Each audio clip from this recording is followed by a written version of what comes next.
అదే RTV app వార్తల్ని క్షణాల్లో చదివే అవకాశం ఉంటుంది. ఒక న్యూస్ పేపర్, ఒక టెలివిజన్ ఛానల్ మీ చేతుల్లో ఎప్పుడూ ఉంటాయి.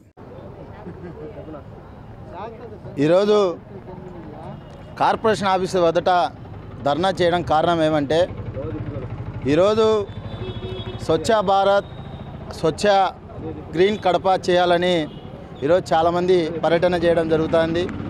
అయితే మేము కమిషనర్ గారికి అలాగే జిల్లా యంత్రాంగానికి ఒకటే చెప్తున్నాం, ఈరోజు పనిముట్లకు సంబంధించి పనిముట్లు ఇవ్వకుండా ఈరోజు పొరక కానీ గంప కానీ అలాగే వాళ్ళకు సంబంధించిన గ్లౌజెస్ కానీ మాస్కులు కానీ ఈరోజు అనేక జబ్బులు వచ్చి ఈరోజు ఇబ్బంది పడతా అంటే మున్సిపల్ కార్మికులు పనిముట్లు లేకుండా ఈరోజు పని చేయడం చాలా దారుణం అని చెప్తున్నాం.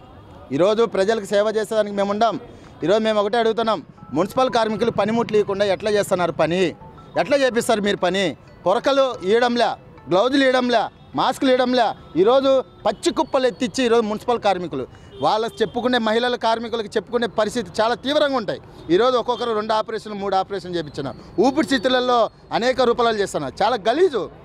ఆ గలీజుని ఎత్తేదానికి ఆ పురుగులు వచ్చి మిందబడి నోట్ల పడి జబ్బులు వచ్చి ఈరోజు పెద్ద ఎత్తున హాస్పిటల్కి 1000 రూపాయలు పెడుతున్నారు. ఈరోజు పనిముట్లు ఏమీరు ఈరోజు పని చేయించుకోవడం అనేది చాలా దారుణం. అట్లా మేమేమడుగుతున్నాం, అయ్యా ఆ పని చేస్తూ చచ్చిపోయినారు, మున్సిపల్ కార్మికులు చచ్చిపోయినారు, వాళ్ళ కుటుంబంలో ఉద్యోగం ఇవ్వండి అని అడుగుతున్నాం. ఇంతవరకు ఉద్యోగం పట్టించుకోరు.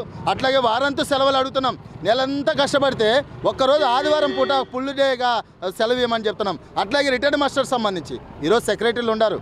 సెక్రటరీలకు సంబంధించింది కానీ ఎవరైనా సంబంధించింది. ఈరోజు సెక్రటరీలకి అనుకూలంగా మీరు మాట్లాడుతున్నారు ఆఫీసర్లు. ఈరోజు సెక్రటరీ పనిచేయడంలో ఎక్కడ కానీ ఈరోజు పారిశుద్ధ కార్మికులే ఫోటోలు పెడుతున్నారు, రిటర్న్ ఫోటోలు పెడుతున్నారు. అనేక రూపాయలలో 10:30కు వస్తే ఇంటి వేళ 11-11:30 అవుతుంది. ఇల్లు అన్నము పువ్వు అన్నీ చేసుకొని వాళ్ళ పిల్లలను స్కూల్లో లేకుండా ఈరోజు ఇబ్బంది పెట్టే పరిస్థితులు ఈరోజు ఉన్నాయి. కార్పొరేషన్ అధికారులు గుర్తుపెట్టుకోవాలి, ఈరోజు గ్రీన్ కడప అనే రూపంలో కాదు, మున్సిపల్ కార్మికులకి పనిముట్లు ఇచ్చి వాళ్ళ సమస్యలు పరిష్కరించాలి. అలాగే లేని పక్షంలో పెద్ద ఎత్తున పోరాటానికి సిద్ధమవుతాం. అట్లాగే కమిషనర్ గారికి మేము ఒకటే హెచ్చరిస్తున్నాం, మేము ఎంత పని చేసేదానికైనా సిద్ధపడతాం. మున్సిపల్ కార్మికులకు సంబంధించిన మహిళా కార్మికుల వేధింపులు ఆపాలి. ఈరోజు సెక్రటరీలు పచ్చికుప్పలు వెంటనే తీసిండి ఎత్తాలని చెప్తున్నారు. అది సరైన పద్ధతి కాదు. అట్లాగే డ్రైవర్లకు సంబంధించి 36 జీవో ప్రకారం వాళ్ళకు 9 మంది డ్రైవర్లు ఉంటారు, వాళ్ళకు వేతనాలు పెంచరు. ఈరోజు 60 మంది డ్రైవర్లు ఉంటే 9 మందికి ఏ పాపం చేసినారు, వాళ్ళకు వేతనాలు పెంచరు. అట్లాగే 17 మంది డ్రైవర్లుగా ఈరోజు పనిచేస్తున్నారు, వాళ్ళని కానీ డ్రైవర్ లిస్టులో లేదు. ఈరోజు అడిషనల్ కార్మికులకు సంబంధించిన ఈఎస్ఐ లేదు, పిఎఫ్ లేదు. ఎటువంటి పరిస్థితుల్లో వాళ్ళు చచ్చిపోయినా ఏం చేసినా ఎటువంటి స్పందన లేకుండా ఈరోజు నగరపాలక సంస్థ కార్పొరేషన్ అధికారులు ఎవరిస్తున్నారు. అట్లాగే కాంట్రాక్టర్లు 500-1000 రూపాయల్లో ఈరోజు తీసుకోవడం జరుగుతుంది, జీతంలో కట్ చేయడం జరుగుతుంది. ఈ అంశాలు దాని మీద రాబోయే కాలంలో పెద్ద ఎత్తున పోరాటం చేస్తామని సిఐటిగా తెలియజేస్తున్నాం. మరిన్ని వీడియోస్ కోసం ఛానల్ ని సబ్స్క్రైబ్ చేయండి, లేటెస్ట్ అప్డేట్స్ కోసం వాట్సాప్ ఛానల్ ని ఫాలో చేయండి అండ్ లింక్ డిస్క్రిప్షన్ లో ఉంది.